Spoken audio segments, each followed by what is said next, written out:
Now in the fourth sector model, we have got the foreign sector, that is the trading sector. Okay, now in the foreign sector also we will have the same thing. See, the foreign sector, households, firm. See, when imports are there, we buy the imported goods, so payment for imports. We are buying, so payment for imports is going to the foreign sector. Now, from the foreign, there is one-sided transfer, like any gifts, any grants, then if anybody is working abroad, they are sending money. Okay, so that is transfer payments from the foreign sector to the household. Household provides factor services to the foreign sector. So foreign sector gives factor payments to the household. Now in case of firms provides goods for export. So foreign sector provides export income to the firms. Firms also buy imported goods. So firms pay the foreign sector for imports. So again I am repeating. Household sector provides factor services to the foreign sector. So foreign sector against that gives factor payments. Households buy the imported goods imported by the country, so it pays for imports, there is payment for imports, that payment goes to the foreign sector. Now from foreign sector there is net transfer payments, like one-sided transfer, like gifts, grants, donations, or anybody is working outside of your family, they are sending money, so that is coming from the foreign sector to the household.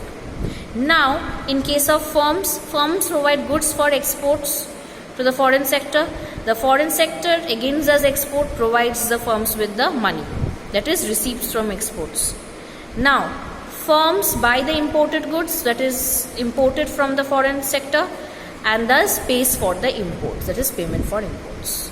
So this is the foreign sector. Now how does this circular flow of income, why are we studying this circular flow of income? The circular flow of income helps us to understand the interdependence among the different sectors. This circular flow of income helps us to understand the interdependence among the different sectors. What are the different sectors? The household, the firms, the government sector, the financial market, as well as the foreign sector. So the interdependence among all these sectors is understood by the circular flow of income. Moreover, if there is any distortion, any imbalance in the circular flow of income, it helps us to understand where is the disequilibrium. If there is any distortion, any disequilibrium in the circular flow of income, it helps us to understand the reason for the disequilibrium in the circular flow of income and helps us to bring it back to equilibrium position. So it helps us to understand the interdependence among the sectors, and it helps us to understand the disequilibrium in the circular flow, so that the whole thing can be restored back to the circular flow of, whole thing can be restored back to equilibrium in the circular flow of income. Now, it also helps us to understand the leakages and the injections in the economy.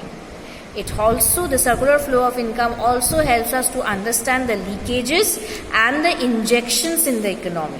Now, what are these leakages and injections? Leakages means withdrawal of the money. Like in the two-sector model, when we had financial market, we were saving a part of our money in the bank. That money is not entering into the circular flow. That money is going to be saved in the bank. We are not spending it for consumption purpose. We are not spending it for any purpose. So it is being saved. So when it is not coming into the circular flow and we are saving it, it is a leakage, because it is not getting circulated in the economy. It is getting saved. So when that money which we are saving, it is not getting circulated in the economy and it is getting saved, we call it leakages. So in two-sector model, saving is our leakage. In three-sector model with government, savings plus the taxes which we pay are leakages, because taxes also goes to the government's revenue. It is spent later, not at that time. Four-sector economy, savings is a leakage, tax is a leakage, as well as imports. We pay for the imports. Okay. Next is, now, why when we are paying for the imports it's a leakage? Because when we are paying for the imports, like we studied in BOP part 1, we are giving foreign currency. We are losing foreign currency. We have to pay in terms of dollars. We are losing foreign currency. So it's a leakage. Injections, when the money is coming into the flow. Okay. So in the two sector model with financial market, is investment is a injection. Why investment is injection? The money which we are saving, the financial market is giving loans from there only to the firms.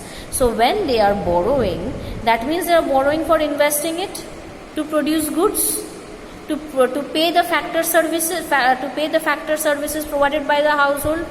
So that money which they are borrowing is coming into the circular flow. So investment is a injection. Three sector model है investment plus government expenditure. Yes, when government spends for the economy, for the welfare of the economy, it generates income in the economy. It pays the people. So it's an injection.